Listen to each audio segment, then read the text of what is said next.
Hand क्यासमा काम गर्दै नगर्नुहोस्। नमस्ते, मेरो नाम के हो? म नेपाली बोल्ने जापानिज हो।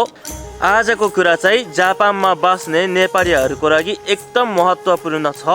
जापानको इबाराकी प्रिफेक्चरमा एउटा नयाँ सिस्टम सुरु भएको छ। यदि कुनै कम्पनीले भिजा कन्डिसन भन्दा बाहिर काम गर्यो भने त्यो कम्पनीलाई रिपोर्ट गर्दा केस भयो भने रिपोर्ट गर्ने मान्छेलाई 1,000,000 येनसम्म रिवार्ड दिन्छ। यो कुरा खास गरी ह्यान्ड क्यासमा काम गर्ने अथवा अर्को ठाउँमा इलिगल काम गर्नेहरूलाई असर गर्न सक्छ। यो सिस्टम चाहिँ इलिगल काम दिने कम्पनीहरूको लागि हो। त्यो बाहेक पनि पहिलादेखि नै जापानको इमिग्रेसनमा इलिगल काम गर्नेहरूलाई रिपोर्ट गर्ने सिस्टम छ, जसमा 1 देखि 50,000 येनसम्म रिवार्ड छ। तर यसमा रिवार्ड पाउने केसहरू चाहिँ धेरै थिएन। अब यस्तो सिस्टम आएपछि ह्यान्ड क्यासमा काम दिने कम्पनीहरू घट्न सक्छ।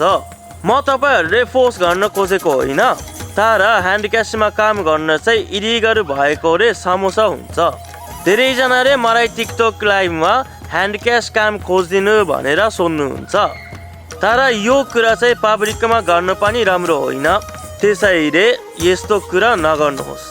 अब इबाराकीमा सुरु भएको यो सिस्टम पछि अरू ठाउँमा पनि आउन सक्छ। त्यसैले जापान आउनुभन्दा अगाडि नै भिजा सिस्टम राम्ररी बुझेर आउनुहोस्। SSW जस्तो भिजाहरू पनि छ, जसमा आउने बित्तिकै काम गर्न पाइन्छ। म चाहन्छु जापानमा बस्ने सबै नेपालीहरू राम्रोसँग बसौँ। त्यसैले यस्तो इलिगल कामबाट टाढा बस्नुहोस्।